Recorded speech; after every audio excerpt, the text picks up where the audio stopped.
Hello, everyone. Welcome. Of course, technical difficulties as usual. Welcome to Wade's World, the Deadpool podcast. I am Phil. That is Lilith. And tonight we have a special guest. The man himself, Deadpool's dad. Well, one of his dads. One of his dads. I'm his dad. Rob's his mom. Rob, I have a feeling he would agree with that, though.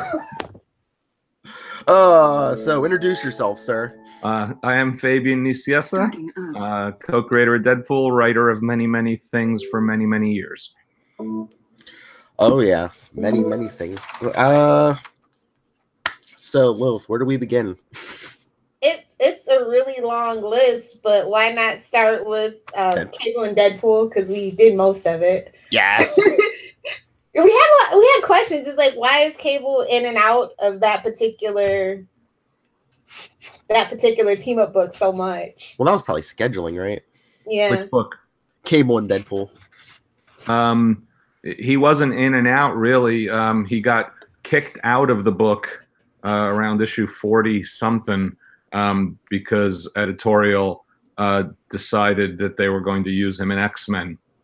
I don't even know to this day. I didn't ask too many questions. I didn't care. I knew that the writing was on the wall when they were doing that. I still think it's one of the best practical jokes they could have played on the book. They took Cable out of the comic book called Cable and Deadpool.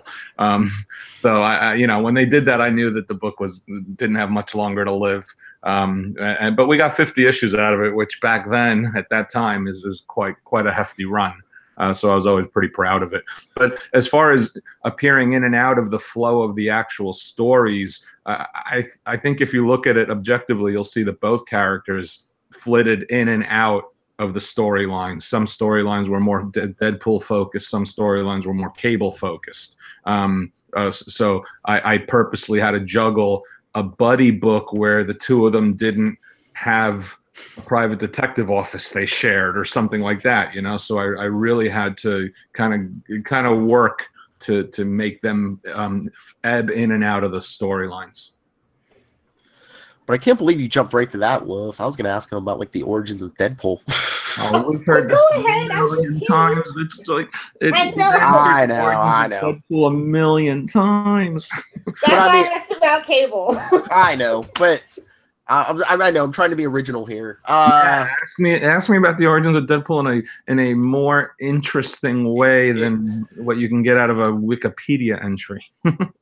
The way he appeared on the page, was that what you guys originally had envisioned, or was there changes? I hadn't envisioned anything. I was the scripter of the book. Rob was the plotter and the penciler. I wasn't going to be able to really envision anything until I saw the pages, because the plot was in his head. Rarely was it written out. He was just breaking the story down as he went along.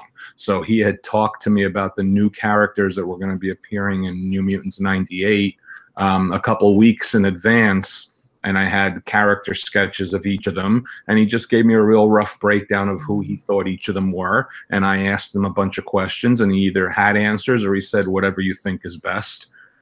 So by the time I got to script that part of the issue, it was toward the end of the book, which quite frankly means it was already really late on the schedule. And I had a script, I think it was 7 pages or 8 pages. I had to script those pages overnight. I think it was a Thursday to a Friday. And I started writing them on the train home from the city, because I still have the original loose leaf spiral bound notebook where I started to hand write the script. So Deadpool's first appearance, the first words out of his mouth are in a spiral bound notebook with my handwritten script. Then I would just transpose it to a computer once I got home, because this was before the days of laptops. Okay. That's how long ago it was. So I was riding a dinosaur from New York back to New Jersey, and that's where I started scripting it. And I just decided a combination of being bored writing testosterone-y characters for an entire issue, posing and snarling angrily, combined with a little flitter in my head of something Rob had said when he had described them to me. He called them Spider-Man meets Punisher. And he meant visually he looks like Spider-Man and he's going to move like Spider-Man, but he fights like Punisher. That's how Rob meant it.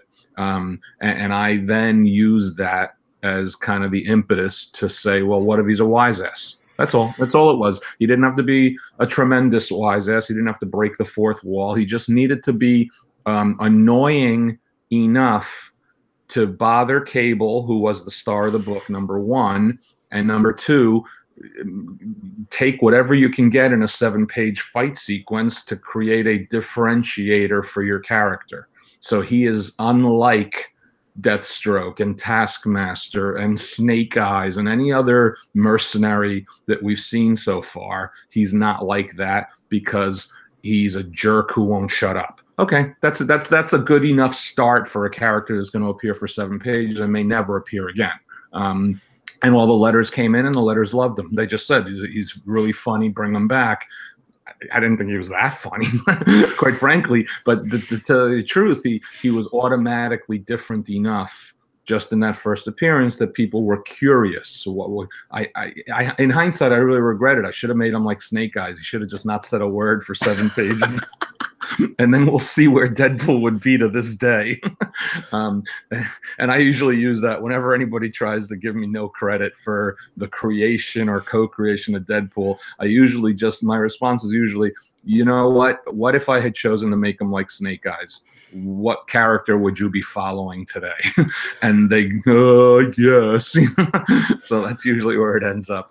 Well, that's interesting. So what is your opinion on like Deadpool in like current comics or even the movies? Do you like where the character's gone, or do you like? Sometimes they go over the top. Comics very often. I don't read the current comics very often at all. I haven't read anything new in a couple of years. I read some of Jerry's stuff, and then I read a bunch of Jerry and Brian's early stuff because I was writing the Deadpool Cable split-second miniseries at the time. So I wanted to catch up on supporting characters and all that stuff. So I can't tell you what's happened in the last couple of years in the book because I don't follow it. There's no get for me to do that. If I like it, I'm jealous that it's good and I'm not writing it. And if I don't like it, I'm angry that it's bad and I'm not writing it. So why bother? So I can't tell you. I do know that when they canceled Cable and Deadpool, they purposefully and specifically made an editorial decision that he was going to be a comedy character first. And that's not the character I created, and that's not the character I even wrote for whatever amount of time in the early 90s and then for over 4 years in Cable and Deadpool. He's not a comedy character. He's a character whose comedy comes out of the situations he's in. But they seem to go out of their way now more to tell stories that are purposefully crafted to be comedic. And that's quite honestly never really how I approached the book for the most part at all. I started to a little bit more toward the end with things like introducing Bob, Agent of Hydra, and stuff like that, because I was looking to get more mileage out of the interactions of the characters at that point, because both Cable and Deadpool you start recycling and you start going over stuff you did already if you're not careful, and the only way to really do that is to shift stuff around a little bit. And that's one of the reasons I brought in Bob, is to create a different foil for Deadpool and a different dynamic, which was definitely more overtly comedic. Hydra would never, as an organization, have a character like Bob. He would have been killed in the first day he saw action. So I don't follow that. As far as the movies are concerned, I think they've done a really good job of transposing the strengths of the character into a 2-hour movie structure. And it's a very different creature than an ongoing monthly comic book. It really is. It's a very, very different story requirements and writing requirements. But I think that the first 2 movies have done a very good job of defining who this character is for film. They never come to you for, I don't know, I want to say advice or like notes or anything on the character? Did a little, between movies 1 and 2, we did a little back and forth emailing. They asked a lot of questions. I gave them my answers, my thoughts, and then they went off and made their movie. And it was really mostly about how do we reconcile Cable's absurdly complicated backstory? How do we reconcile how the characters were introduced originally in New Mutants and an X-Force versus how we have to do it in a 2-hour movie. And I just gave them my ideas and my thoughts on all of that based on the strengths and weaknesses of the existing continuity and characters. And the only point I made to them, the strongest point I made to them is, you're not doing Cable right if you don't really get across his loneliness and his tragedy. That's the most important thing. And I think they did that. I think that they did not ignore that aspect of the character, you know? So are they just going to skip over, like, you know, who his father is and everything? And yeah, I have a feeling they will. Maybe not, though. Hold on. While we're talking, I realized my battery is down to 4%, so I got to plug it in to charge it. Okay. I don't think they'll touch on all of that, but I got to be honest with you. They'd be missing out on a tremendous amount of comedic potential. Oh, They ignore it, you know. There's a lot of good fodder there, but the problem is Fox's X universe is just such a disaster area. It's such a mess that there's no way to really reconcile a lot of the continuity. And quite frankly, they messed that up themselves in the second Deadpool movie, because in order to tie in Cable to the story they were going to tell in the present day, they made him come from Rusty's future. Mm-hmm. Rusty's an adult in the future. That means it's only 25 years from now that Cable exists, or 30 years from now. I didn't like that part of it. I thought that was a mistake. I think that they could have found a way to do something without tying it in, or even say something like Rusty ended up being immortal, or Rusty lived for hundreds of years. Do something to separate the time frame a little bit better than they did. And speaking of Cable, was that your idea? The whole, you know, he's Cyclops' son? No, that was actually not Rob's idea either. That was never Rob's original plan for the character. Okay. That was kind of foisted on us by Jim and Wills. Jim Lee and Wills Pertas, who I think they came up with that idea. They convinced Bob that it was a good idea. Bob then had to convince Rob that it was a good idea. And Rob didn't mind it, but he was a little frustrated that other people were sticking their fingers in the Cable pie, because Cable was becoming really, really popular. And that's one of the threats of working in a family of titles, is that often there's a lot of competition, and often there's a lot of people that try to steal a piece of someone else's pie, you know? And I think that was Jim and Wills trying to steal a bit of Rob's pie by tying Cable into their own book, which at that time was X Factor. Jim was drawing X-Men, but him and Wills were co-plotting X Factor. So I didn't like the idea, and I said so, but I had, as just the scripter of New Mutants at the time, I didn't have a lot of say in whether that was going to be developed or not.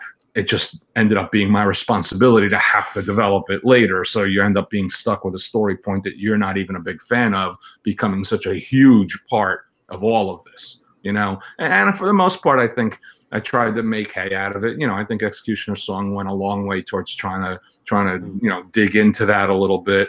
And then we had the unfortunate that the editor at that time was someone who loved the idea of the minute.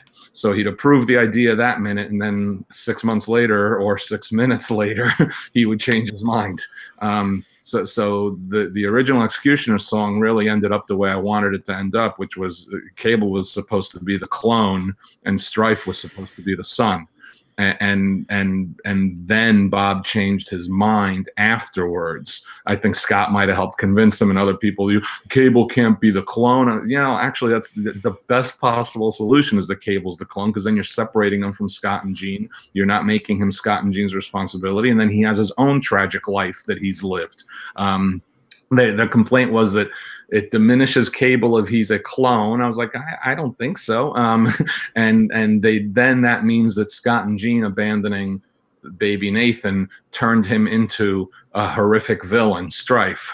That part I got. I kind of understood that part of it, but I'm like, you know, that's tough luck. Those are the consequences. When you give your kid up and send them to the future, that could happen. You just have to accept that fact. So anyway, I had to do a whole nother story in the Cable monthly book to try to turn that around again, which was just a colossal pain in the ass. Man, some of those guys up in those Marvel offices in the 90s love clones. Yeah. It wouldn't have been if they didn't, Phil. So yeah,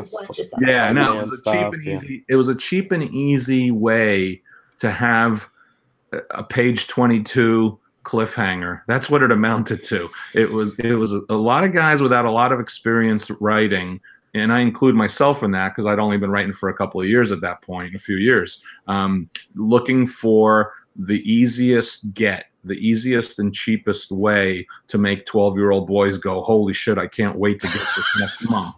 And that's ultimately what it amounted to. Oh, if Strife takes off his mask and it's actually Cable, that's going to drive all the kids crazy. Okay, you're right, it will. Why does he look like Cable? I don't know. We'll figure it out later. That was always the response that you got, and that drove me nuts because I didn't like to figure those kinds of things out later. I like to figure those kinds of things out in advance.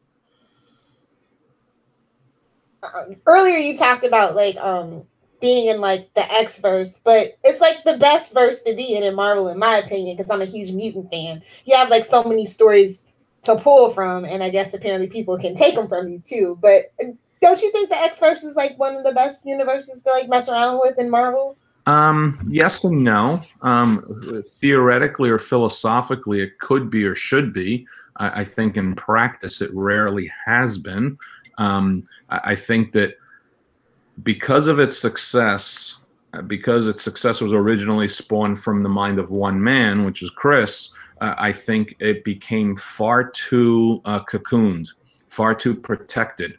And everyone had a vested interest who worked on those books to protect it for themselves. And I think it was very greedy and very selfish. And I even include the times I was writing those books as well. The editor was incredibly protective and frankly dismissive of other mainstream Marvel books. And I think that that's a negative because then it isolates the characters into a pocket universe where the ramifications aren't affecting each other the way they should be. You know what I mean? So theoretically, the mutant world should be a very, very interesting world, and it certainly has a lot of interesting characters, although it also has a lot of incredibly repetitive characters and a lot of characters that have the same tropes about them because most of them were created by one man who, quite frankly, was a great comic book writer, and I do actually love him dearly, but he certainly had his little peccadillos and his little cliches that he liked to fall back on time and time again, and that doesn't play itself out when you're reading it in a 1-year arc or whatever. But if you're reading it over the course of 10 or 15 years, it starts to drive you nuts. And I say that as a reader who was reading it from the very beginning of his very first issue. Actually, before that, because Giant Size X-Men, Chris didn't write it till like 96. And I bought Giant Size X-Men off a spinner rack at a Krauser's convenience store when I was like, 14 years old.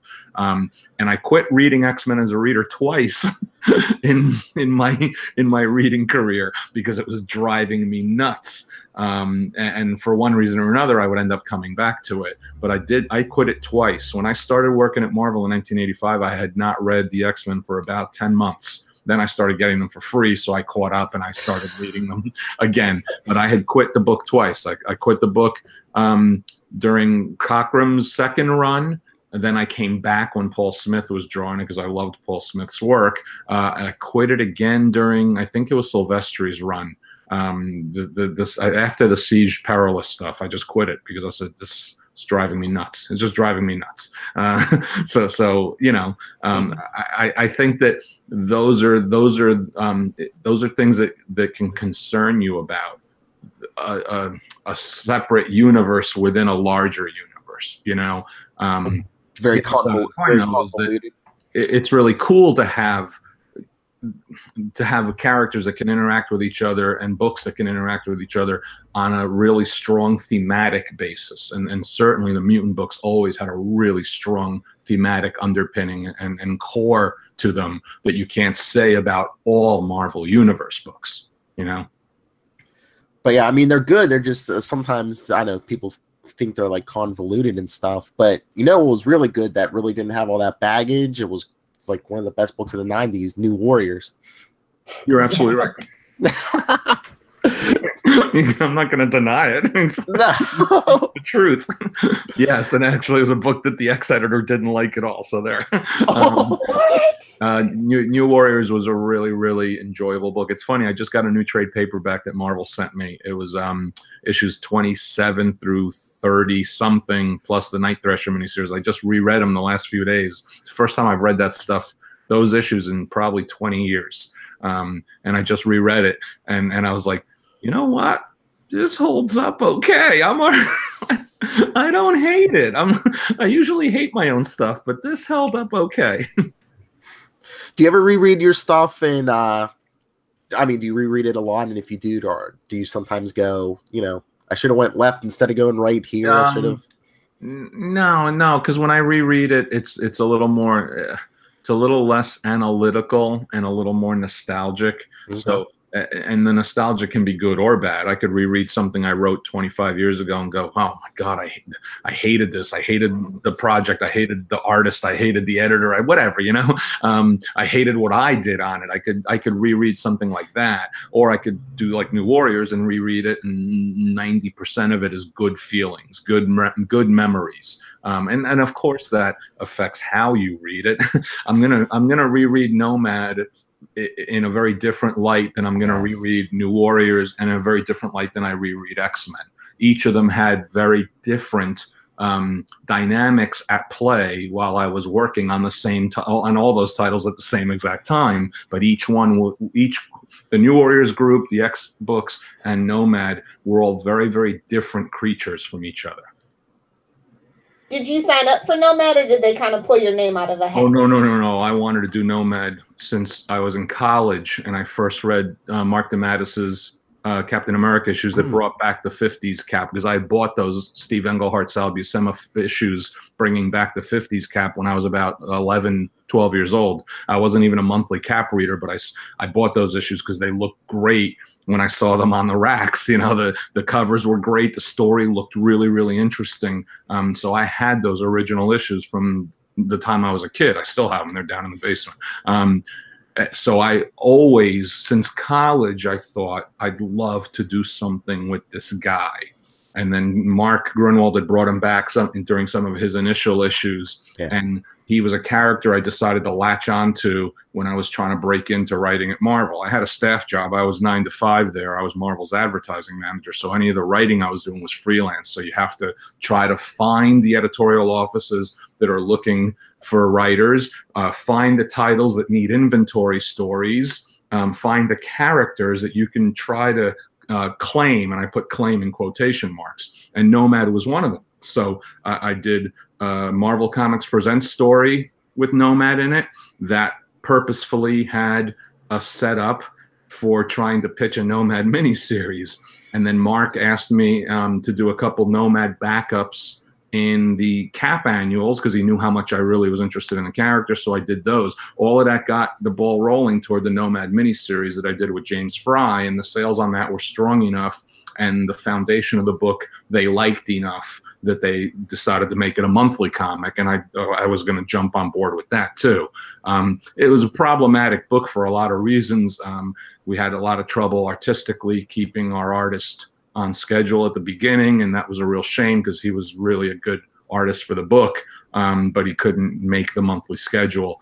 And then we played musical artists a little too much, and I did a lot of stories that were pushing a lot of buttons on that title, and I was doing it on purpose, and some of that caused trouble internally. Like some of it got me on Entertainment Tonight. The LA story, the LA riot story, got me on Entertainment Tonight. But other stuff became some issues internally. So the book was a challenge because it created friction. Its story content was meant to create friction, and that caused trouble internally. It confounded higher ups at Marvel because I'm writing Marvel's number 1, number 4, and number 8 selling book at that time, and I'm also writing one of Marvel's lowest selling books at the same time, which was Nomad. So how do they balance that out? They don't want to. They want to give me enough rope to try to swing. because I'm working on these really top-selling books, you know, and they know that this is my little baby here, and he's just being a troublemaker, and I was, you know. So it was fun. It was very interesting. Let's put it that way. I think there's a story in the Sean Howe book, The Untold Story of Marvel Comics, the book he wrote. I think there might be a whole little page in there about some issues I had with Nomad and when I was working on it. Issues that went all the way up the chain to outside of the Marvel offices to Ron Perlman's office. Okay. And that was fun.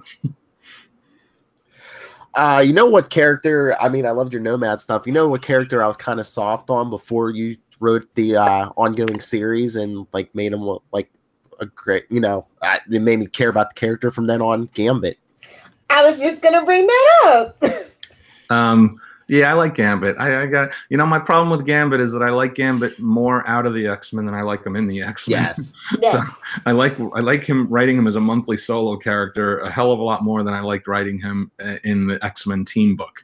I think that he had so much baggage forced on him, and he had such a nebulous origin. Chris was so cute about how he was introducing possible storylines for this character that when you take it over, you have no real meat on your bones. So you're really not sure what to do because you're not 100% sure what he intended. Okay. It was really, to my mind, Howard Mackey and Lee Weeks and Bob Harris as the editor who really helped for me define how I saw Gambit. And that was with that first miniseries when they did all the Thieves Guild, Assassins Guild expansion and all of that stuff. That really helped define him for me. I like Gambit because to me, Gambit is not an X-Men. Gambit is Romeo and Juliet set in New Orleans, you know, the Montagues and, yes. and the Capulets. And that's what Gambit is. That's Gambit's strength. I would much rather do a Gambit television series, which has him and Belladonna at like age 14, 15. That's a hell of a lot more interesting to me than Gambit at 25 or 26 as a thief. You know, I think there's just far more story fodder there. That interests me. So I did like writing the book. I liked writing the character. I haven't written the character in 20 years now, but I did like writing him a lot. And it was fun. It just seems like there's so much you can do with him. Like you could do the action adventure, you can do the romance, you do it like a heist movie kind of thing. Yeah, I think the first year of his solo book that I did with Steve Skroce is actually a pretty solid template for the variety of stories you can tell with the character, you know. I was working on it again. Not a lot of people know this because it was a dead project. Byron Price Books was a company that had licensed through Marvel the rights to do Marvel novels in the early aughts, late 90s, early aughts. They contracted me to do a Gambit novel when I was writing the Gambit book. It was going to be a big book because it was a story that took place in the present day and in the past. And you have to work your way through what happened in the past to understand what was happening in the present day. I got up to page 275, I think, before Marvel pulled the plug on the contract for whatever reasons. They canceled the contract, so all the work was stopped. So I got a kill fee for the work I had done, which is, you know, a contractual percentage of what you're supposed to get for the whole thing. I was probably another 200 pages away from finishing, 225, because it was going to be a big book, and they approved a big book. So it probably would have been a 400 plus page Gambit novel. I've never been too happy with my prose attempts, and I haven't read that stuff in 15 years at least. It only exists on a hard disk, like the old hard disks you slide into the laptops. That's the 3M disks. That's the only place it exists right now. It exists nowhere else but that. I don't have a printout of it. I don't have anything. I just have the 3M hard disk, and I haven't looked at it in 15 years. So I probably would not be happy with the prose that I wrote, but I know that this story was pretty meaty and deep and crunchy, but it'll never happen. It doesn't exist. My attitude about all this stuff is if it's not published, it doesn't exist. You know, they keep trying to get a Gambit movie off the ground. I know. I'm just thinking, like, really? Yeah, I don't know. I don't know if they ever will get a Gambit movie off the ground. I got to be honest with you. I think it would work a hell of a lot better as a Netflix TV series than I do as a movie. I really think the character strength is not in a 2-hour movie. I think the strength is in serialized storytelling, and I would not have anything to do with the X-Men. I would set it in New Orleans with the guilds and all that stuff, you know? Oh, yeah, that would definitely work. Maybe now, I mean, Disney has the X-Men rights. Yeah, I don't know. I don't get I don't even say it's above my pay grade. It's just I have no interest. I don't, you know, I go to the theater and I watch the movie and I like it, or I go to the theater and I watch the movie and I don't like it, and that's just about it. I don't, if I'm not getting paid to write it, I don't really care that much about the process of how it gets put together, you know? Yes. But I love that Gambit book, and around that same time, your Thunderbolt stuff. Yeah, that was fun. That was just, I liked the book. I was reading Thunderbolts and I enjoyed it a lot. I like Kurt a lot as a writer, and it's the kind of book I like because it's just a crunchy Marvel Universe book that's fun and really takes advantage of the deep, rich history of the Marvel Universe characters. So when Tom Brevoort called me up and said, Kurt's going to be leaving Thunderbolts and I want you to write it, it was great. I didn't have to pitch. I didn't have to do anything. All I had to do was give Tom a 1-year outline. And Tom said, okay, we're good to go. Let's go. And I just jumped right in and started writing it. And I loved writing the book. I loved working with Mark again. I loved working on these characters. I loved getting to write Hawkeye, who was always one of my favorite characters growing up. And I think we did a really, really good job, quite honestly. The way I see it, I know that we did a really good job because for like the first 4 to 6 months I was on the book, half the mail coming into the books still said to Kurt and Mark. So a lot of readers didn't even realize that Kurt wasn't writing the book anymore. And I don't write like Kurt, but that's a positive thing because that means that nothing happened that jarred your audience, and there was no reason to jar the audience on that book, you know? It seemed very smooth and seamless. Yeah, and it was, and I liked it. I liked working with Mark tremendously, and I liked working with Pat Zerker tremendously, and I liked working with Tom Grummett. Geez, I mean, look at the guys I got to work with. I mean, each of those guys gave me 1 to 2 year runs, and they're all just great superhero artists, you know? So I wrote the book for 75 issues, and I got to work with really good artists and all of us loved mining the depths of the Marvel Universe. I mean, and included in that Thunderbolts, I love that Citizen V stuff, like the miniseries and everything. Yeah, that was me growing up and getting an appreciation for Roy Thomas that I didn't have enough of at the time. I read Roy's Avengers and Conan growing up, and I loved that stuff. But then when I became a teenager, and things like Invaders wasn't cool to me, you know, and I was an idiot because rereading it as I'm older, it's really, really good stuff, really smart comics. I did get into Roy's All-Star Squadron in the early 80s, and I bought that every month before I even got a job at Marvel. Once you get a job at Marvel, you get the stuff for free. So there's the getting everything for free time period, and it's preceded by what I chose to spend my money on, right? So I chose to spend my money on All-Star Squadron because I really liked what they were doing. That's when I started to get more of an appreciation. So I went back and reread the Invader stuff, which preceded All-Star Squadron, and I really liked it. So all of that was in my head when I was doing Citizen V stuff because he's a golden age construct who barely anyone knew until Kurt plucked the name out and used it. So I really wanted to say, wait a minute, this character has absolutely nothing to do with the golden age, but since his name does, you know what I mean? Let's do more with it. And that's why I started to stretch it all out and do the V Battalion and all that stuff. And I probably went a little overboard, but it was a lot of fun, you know, coming up with all those, the descendants of the golden age characters and all that stuff. It starts to get a little like head up its own ass, but it was still a lot of fun. Oh, I loved it. It was like James Bond in a cape. I mean, so you know, I'm itching to switch gears to the other side of his work, the DC side. Oh yeah, I was prepared. And I'll let you do the Red Robin thing since you're the Red Robin fan on this podcast. Thank you for those issues of Red Robin. Those were great. I loved Tim Drake. I loved, even though I knew that we were ending the Robin series when Mike Martz asked me to do it, and even though I was really trepidatious because I was taking over for Chuck, who was leaving under bad circumstances, and I really, really loved Chuck's writing on Robin. I think he was fantastic writing that book for 100 friggin' issues. I like Tim Drake as a character so much that, and I like Robin. Dick Grayson and Robin is my favorite character in comics and has been since I was 6 years old and I came to the United States. And the first thing we saw on TV was the Batman TV show. And I couldn't be Batman because he was an adult, but I thought I could be Robin. So Robin was always my favorite character when I was a kid. So getting to write Robin as Tim Drake was fantastic. Getting to write Dick Grayson a few times was fantastic also. I wrote the first run on Robin knowing we were going to end the book with 183 and knowing that it was going to launch into Red Robin. So everything I was doing was purposefully geared towards graduating him, in quotation marks. I did not expect that Mike was going to call me back a year later and offer me the book again because Chris was going to be leaving because he had other commitments. And I like Chris's work a lot, and I liked what he did on the first year of Red Robin. I thought was excellent. But I was going to jump right back in a second because I could have written that book for 10 years without a problem. I really could have.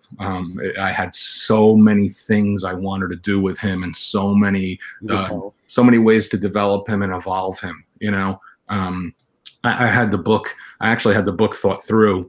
It was almost like New Warriors-esque in terms of my planning in my head. I had that book thought through probably up to issue 75 at least in my head.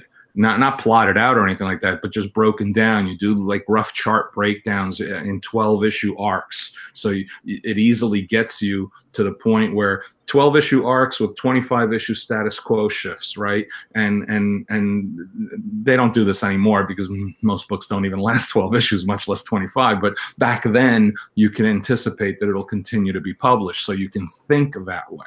And you may never get to it, but at least you're planning so that something you do in issue 30 may not bear fruit till issue 45, but you've already thought about that in your planning. So I had Red Robin planned out to probably issue 75 in my head in terms of what those shifts and arcs were going to be.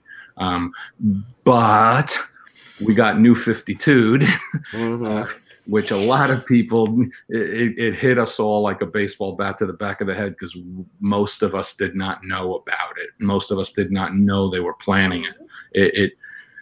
I don't know if I'm just on the outs because I don't really get involved in the office stuff anymore. I don't pay attention. I don't gossip. I don't talk to people at conventions. I don't hang out, with comic book people. So I'm not in the know, So there may have been plenty of people who were in the know who knew this was coming. I certainly wasn't one of them. I know a lot of other people who weren't too because we've talked about it and complained about the same thing, that we were given about 3 issues to wrap up our run, and like just a hard axe was going to fall on all of our books. And I was just, you got to be effing kidding me. And I knew that New 52 was going to be an abject disaster area. I just knew it because I know the people involved, and it was an abject disaster area. It was awful. One of my worst writing experiences in 30 years in this industry was Legion Lost. So it was a double whammy. I lose Red Robin, and then I have the miserable experience of writing 6 issues of Legion Lost. So, thanks, though, for bringing it up. It's great. Oh, but you know what? I don't care what anyone else wants to hear. Like I said, I was a huge Red Robin fan of, your work on that book. Can you tell us where you were going to go if the book had continued and not been New 52? He doesn't want to break your heart. No, I don't. I honestly, like I said earlier, if it didn't see print, it doesn't exist. I don't talk about what I had planned. I love that book. There was gonna be a lot. There was gonna be an escalation in his attempts to try to manipulate and control how crime was going to happen in Gotham City, so that he could almost grow. And in essence, it almost means that this 18, 19, 20-year-old kid is becoming a mini kingpin, a manipulator of events so that he can best control it with the full understanding that crime is going to happen. You can't stop all crime. Then it's a matter of how do you manipulate it to control the kind of crime that is going on. So it was dangerous territory for Tim, but I thought it was wholly appropriate to who he was, how he thought, and how he would continue to think. And whatever they were going to do with Batman notwithstanding, I couldn't worry that much about it because I really had to think about it from Tim's standpoint. Plus we had Damian at that point, and I thought that liberated me. It freed me up from needing to worry about Batman and Robin with Tim Drake, because Batman had his Robin, it was Damian, so I could go in different directions, and I needed to differentiate Tim from Dick Grayson too. So Tim Drake Red Robin couldn't be Nightwing; it had to be something a little different in its own right. But I was gonna a lot more with all the villains, a lot more with all of them. I was purposefully trying to create a mirror version of Batman's Rogues Gallery, a lot more with Lynx and their relationship, and whether she was telling the truth or not, and how deep he would get into it with her, and how afraid he was of finding out the answers, because how he felt about her, all of this stuff. And then again, all arcs that would have kept you going. There would have been an entire arc where he was basically wanted by everybody, and had to figure out how to manipulate everybody so that he could get away. He could walk off scot-free. So there was all of that stuff going on. So I'm not saying a word about it though. Okay. Well, just to stay in the Batverse really quick, he wrote for Azrael as well. So how did that come about? I'm sorry, could you repeat? I didn't hear. Azrael, how did that come about? Oh, that was Mike asking me to write it. They had this idea in place. I think Grant came up with it, of making this cop character Azrael, and I really didn't want to do it, to be honest with you. I liked the idea a lot. I just had no affinity for Azrael, the concept, and I never had.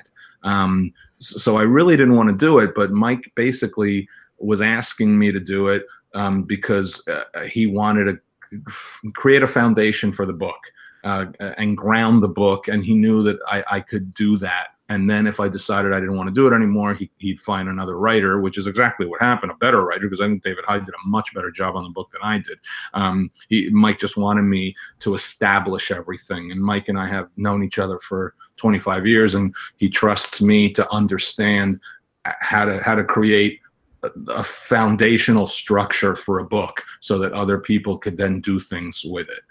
But I never had a real emotional affinity for the concept, and I really had some problems with the artist I was working on, in that I didn't like his work. That's kind of what it amounts to. I didn't like his work, and I didn't think that he was telling the stories as well as he could have. So you get into a situation where you're approaching your material on a monthly basis with a lack of enthusiasm, and that's not good. So I don't even know how many issues did I write, 6 or 8 or something before I left. Very smart. Yeah. I didn't stick around for too long. I left. I told Mike, are you okay now? Can I leave? And he goes, yes, I'm okay now. I was under contract at DC, so it's not that you have a page quota, but you're under contract. You can only write for them if it's an exclusive contract, which mine was. So I can't be turning down too much work they offer me because I'm under contract. And, if I'm not writing anything, then they're going to say, why is this guy under contract? So I would take a couple assignments here or there that I wasn't exactly jumping for joy to do, but I would try to do the best I could for what the editor wanted me to do, Is that how you got roped into Convergence? 0 No, hours? that was actually Marie Javins, who I've known since Marvel, and I love dearly. She's a wonderful person. She's a really good editor. She was brought in by DC to help them organize all that and maintain it. So she reached out and contacted people to see if they'd have an interest. They were mostly hiring people who did not have monthly books with DC because they wanted the monthly people to have time to do. This was like between the old universe and New 52, wasn't it? Yep. Between New 52 and Rebirth. I forget. Yeah, New 52 and Rebirth, yeah. Between New 52 and Rebirth. Yeah, they wanted the Rebirth creative teams to get up and running. They had a basic premise for what this was going to be, but they didn't have a writer for the main series yet. And I was pitching Nightwing. They asked me to write the Nightwing issues. It was going to be 2 Nightwing issues, and I actually plotted the first one, and then they changed their minds and scrapped whatever they were going to do, and I think reconfigured some of the concepts and characters they wanted to use. And then in a conference call, they said, we're scrapping Nightwing, but we want you to do Superboy. And I said, okay, because I loved the Carl Kiesel, Tom Grummett Superboy. I loved it. I said, yeah, that'd be fun. It's a good character time period for him. His original introduction was a great time period for him. And in conversation, we're talking and ideas are cropping up about Justice League Detroit, and I'm rattling off my knowledge of those issues, and the Dio couldn't believe it on the phone. I'm like, Dan, what the hell? I've been around way longer than you have. What are you talking about? I'm like, of course I know Justice League Detroit. I got the issues downstairs in my basement, and he couldn't believe it. So he asked me if I wanted to do that one too, and I said, yeah, sure. And Titans came up, and the words out of my mouth is, whatever you guys do with Titans, you damn well better rehabilitate and apologize for the travesty of what you guys did to Roy Harper. That's what I said on the phone, and just point blank out, those issues were horrible. What you guys did was just awful. And they go, that's exactly what we want to do. Do you want to do that too? So all of a sudden I had 3 different, books, 2 issues each, 6 issues. I plotted all 6 of my issues in 1 month in August. Before they even had a writer assigned to the main Convergence series, I had already finished all 6 of my plots. And they'd been approved, and they were being drawn. I had no idea of the mess that was going on with that Convergence main series and anyone else who got brought in afterwards. Everyone creatively complains like crazy about Convergence. And I'm sitting here like, what? It was great. I had so much fun. I worked with 3 great artists on 3 books that I really like, and I got to tell really fun stories. We had to change 1 page of the second Titans issue to reflect something that was going on in Convergence that they needed us to just change 1 page toward the end, and it was literally just a change of the Titans are going to go there instead of here. Okay, so we got to redraw this page and rewrite this page to do that. That was it. Nothing else in all 6 of my issues was affected by the main Convergence story. And I hear all these guys to this day still telling me horror stories. That's why I was wondering, who wrote you into it? But you're the only person with a good experience. I think I might be. The artists that I worked with all had fun working on the books that we did. It was a lot of fun for me.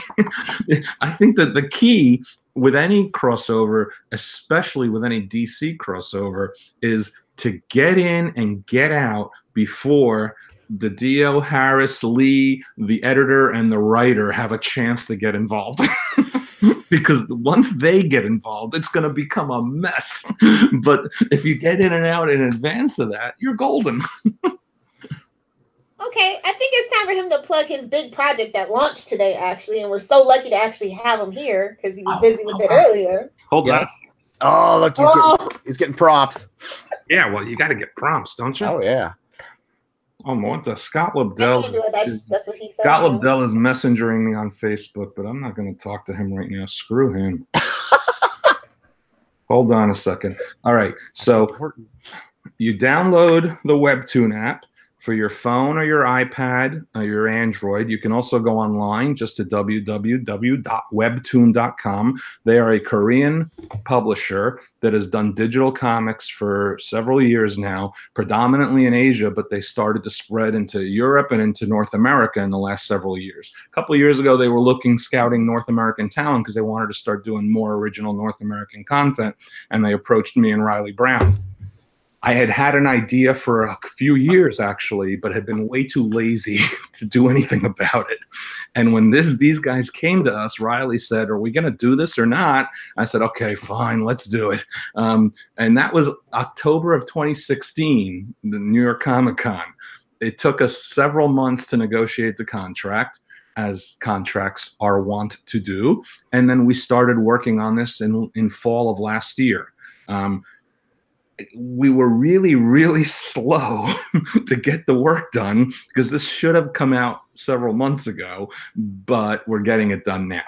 It is a 26-chapter story. Each chapter is the equivalent of 5 pages. of material. So it's a, you know, it's a 130-page story. Okay, and let's see if it pops up on the home screen as you're. Can you even see that, or no? Is it a little bit? Yeah, there it is, right there, popping up on the home screen today. Is Outrage. Okay, and Outrage is basically the bully who bullies the bullies on the internet. Okay, so if you're being an ass online, your device is going to start sparking and digital pixels are going to start floating into the air, and they coalesce and form this person, Outrage, who proceeds to smack the crap out of you for being an ass, and then dissipates into pixel ether, right?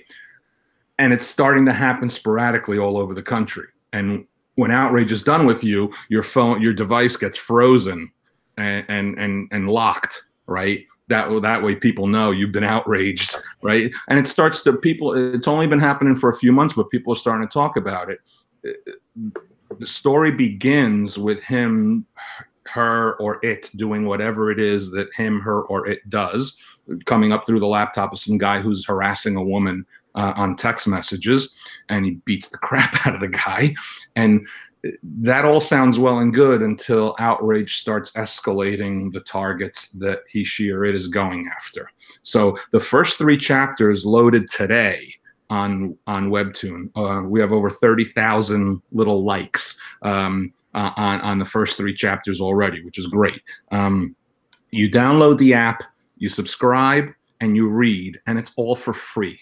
No charge for any of it, okay? Because it's an advertiser-driven site.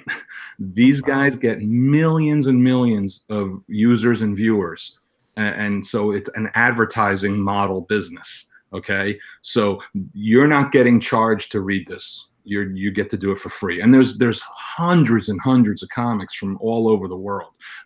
Quite honestly, its strength has been as a teenage girl comic site. That's the bulk of their audience is teenage girls. But they have a variety of genres to the point where they categorize the genres all over, and they have hundreds of comics in each genre.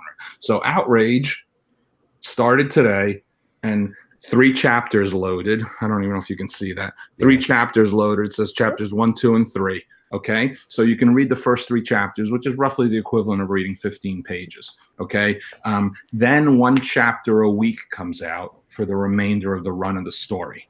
Okay, and the whole idea is the first half of the story is who is Outrage. By the end of chapter 3, the FBI gets involved because Outrage has escalated where it is attacking. And that's drawn the interest of law enforcement agencies because it's no longer this one-off isolated weird little thing happening to Joe in Idaho who, you know, was sending dick pics on the internet. You know, it got worse, right? Outrage goes after a Rupert Murdoch type and goes after a Sean Hannity type, and that worries, you know, people in power. So the first half of the story is who is Outrage. There's a cast of characters that we're exploring. Any one of them could be Outrage. The FBI gets involved. So there's 2 FBI agents who are trying to piece all of this together. Once we reveal who Outrage is, which happens at the end of chapter 13, the second half of the book gets really interesting because then it becomes as much why is Outrage? Why are we like this? Why are we being this way through social media and interacting with each other in these kinds of absurdly, excessively heightened and often horrific ways? You know, so the second half, the first half is a lot of fun, a lot of yelling, a lot of cursing, a lot of bitch slapping. The second half gets really different in the tone is much more of an exploration of what is it in our makeup that's making us be this way. So it gets interesting, and we're really approaching it like a TV show. We really are. Or structurally, we're approaching it like a TV show. So Outrage season 1 has a beginning, a middle, and an end. There is a conclusion to this, but there are threads and a pretty overt epilogue that sets up a potential season 2. So if it's successful, it would come back with season 2, and the status quo would be pretty different than what we have in season 1. and you know, we're having fun. We are. It's taking longer than it should have. Everyone's working slower than they should. Everybody except me. I'm ridiculously professional. But I'm pretty damn happy with it. It's the first original thing I've done in a long time. It's the first ongoing comic I've written in a long time. I don't even do that much comic work anymore. And when I do comic work, it's often just one-offs, you know, a project here or an issue there or a story there. I haven't written a monthly book. Yeesh, when's the last monthly book I wrote? I think Legion Lost might have been the last monthly book I wrote. I think.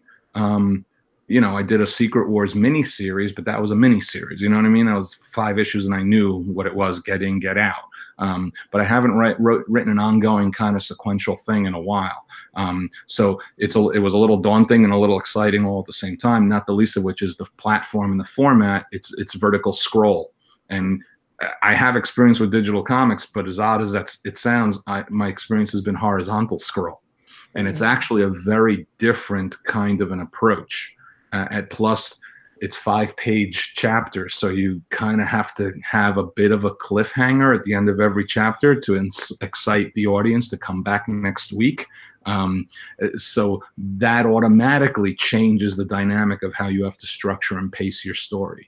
Some of that I'm kind of approaching almost academically, like I've been doing this for 30 years. This is interesting because it's different for me. You know, this is an interesting structural challenge, you know. But we have the story all broken down. We have our beginning, middle, and end. We had our first 13 chapters really tight, and now I'm a little looser in the second half because we want to just explore a bit. Now that we have more experience, we see what works a little bit better in the vertical scroll format.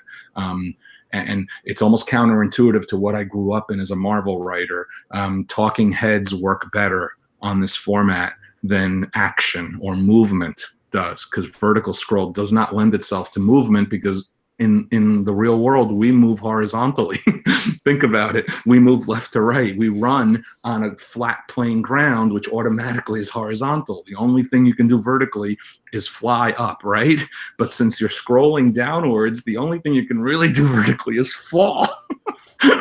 So it makes it a real interesting visual challenge for me and Riley, and we're figuring it out. But the editor at Webtoon, Tom Akel, said, you can't go wrong with talking heads. That's like 180 degrees diametrically opposed to what Tom DeFalco would have told you in 1989. You know, hey, you can't do too many talking heads. You got to have more action. So it's an interesting kind of conundrum. It's an interesting puzzle to unravel, just from a creative standpoint. The other side of the coin is it's fun. He's a Deadpool-like character, but he's not Deadpool. The way, because we knew we wanted to do humor, we knew we wanted to do scatological humor, we knew we wanted to capitalize on Deadpool's popularity. It's creator-owned, so Riley and I own it. We have a vested interest in it being successful. I figured it out real early, though. He's not. A lot of what you hear may sound like Deadpool, but Deadpool is your id, and Outrage is your super ego. There's a difference in how each of them approach. Deadpool's outbursts are born of insecurity and weakness and failure and sadness and loneliness and tragedy. Outrage's outbursts are born of superiority and the feelings that you deserve to be yelled at for being stupid, and Outrage thinks it is smarter than you.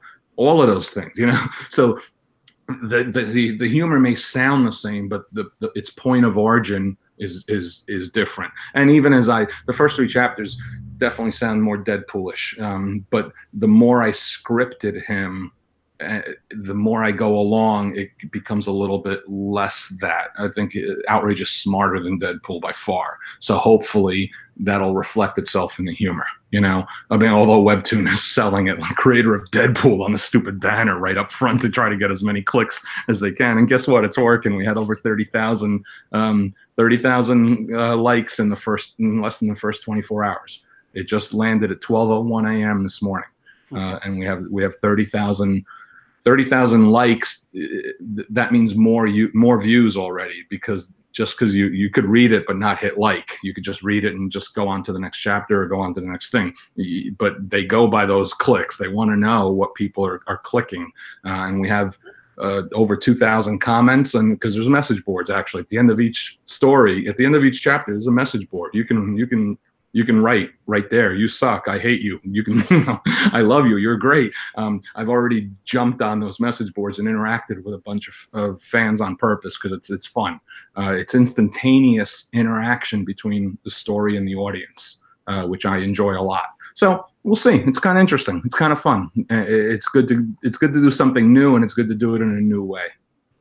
But yeah, I'm definitely going to download it. And I mean, come on, people. Hey, people... we can talk about it when we talk about Domino for next week too. Okay, that sounds good. Yeah. Domino Annual. Does the Domino Annual come out this week? That's 2 weeks from now. 2 weeks. Okay. Yeah, the new issue came out. And then the X-Men What If is 3 weeks from now. I got a story in the Domino Annual I'm really happy with. Ooh. Got a backup story in the Domino Annual, Cable and Domino story. Oh, the Cable story. Okay. Yeah, Chris Robinson, the editor, called me up and said, we're doing these backup stories that take place different points in Cable's life with different characters that she's associated with, in different point in Domino's life. So he asked me if I wanted to do a Cable Domino story. And I said, I'd love to, because I love the characters, but I don't know what my hook is. And he actually gave me the hook. He really did. It was great. That's what good editors can do. He said, I always wanted to know about that hot tub scene from like X-Force number 6, I think. Cable and Domino are in a hot tub, and it's post-workout. So he goes, were they fooling around? I go, yeah. He goes, were they in a relationship? I go, he wishes. He goes, and Chris goes, that wasn't even Domino. That was Copycat. I go, I know. Isn't that pathetic? And he goes, yes. I go, that's the story. He goes, yes. So in 5 pages, I think my honest goal, just so you know, when you read it, my honest goal was to make Gail understand who Cable is, because all she does, besides unfairly abuse poor Cyclops, all she does is complain about not getting Cable. And I've said to her, if you read the first 50 issues of Cable and Deadpool and you don't get Cable, I'm sorry, the problem's not with Cable, the problem's with you. Because there it is. How do you not understand Cable if you read Cable and Deadpool? It's not that I'm so immodest or I'm so, egotistical as to think, oh, it's phenomenal. I do understand story writing and structure and characterization, though, and it is presented in that series pretty straightforward. So my goal was in 5 pages to get Gail to understand Cable. So try chewing on that. Try to do a 5-page story that harkens to a moment in Cable's life when he was in a hot tub with a woman he thought was Domino, and do a 5-page story that also defines completely who Cable is as a character. I think I did it. Actually, the people who've read it really gave me strong responses, really, really positive responses came back to me from people in the office at Marvel, which doesn't happen very often, and from a couple of freelancers who read it. Leah Williams read it and loved it.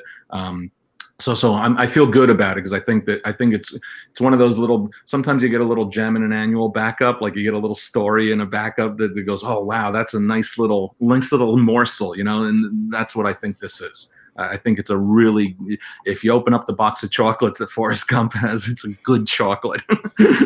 So I hope you like it. I hope you guys talk about it. Oh yeah, we're gonna have to go review that.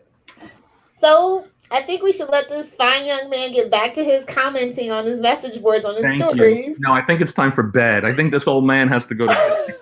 Yeah, same here. Yeah. But thank you so much, sir. Everyone, I'm sorry I was late again, and I thank you both. It was really entertaining. Both of you guys really covered some great ground. I appreciate it. We appreciate you more. Thanks a lot, guys. Take care. Yep, have a good one. Bye-bye. Have a good night. So everyone, go check out Outcast. It's free. I mean, we're always complaining about the price of comics. Oh, Outrage. I'm sorry. Like, is this 1997 Atlanta? But yes, Outrage. I mean, we always complain about the price of comics. It's free. Charlie Esser, go check it out. Wait, it requires the internet, though, so maybe he can. Kind of has it. And you know we're gonna check out that Domino annual. Yep, definitely. All right, so yes, let's get out of here. Shameless plugs. Send us your thoughts. wadesworldpod@gmail.com. Wade's World Deadpool Podcast on Facebook, at Wade's World Pod, and at CL Sidekicks on Twitter. We're on the gram and the voicemail 614-382-2737. That's 614-38-Capes. And the Lilith. If you nerds want to fight me about X-Men being the best universe in Marvel, at me at Lilith Hellfire, as I got shot down almost as bad as Charlie did in that one interview. Dumbass. Wish you had that loaded. For everything else, Smallville and Superman related, please feel free to check out Save Me Podcast on Twitter, Facebook, Pinterest, and Instagram. And Philip, where can the people that want to be interviewed get a hold of you? If you're another legend of the comics industry and you want to do an interview with us on any of our many shows, email me, nightwingpdp@gmail.com, and on Twitter, I am at nightwingpdp. Hit the music that we didn't get in the beginning. I can't edit that in. Don't pull the curtain back too much. It's YouTube. They saw it. The podcast is nothing. Oh no, I love leaving these cantions in.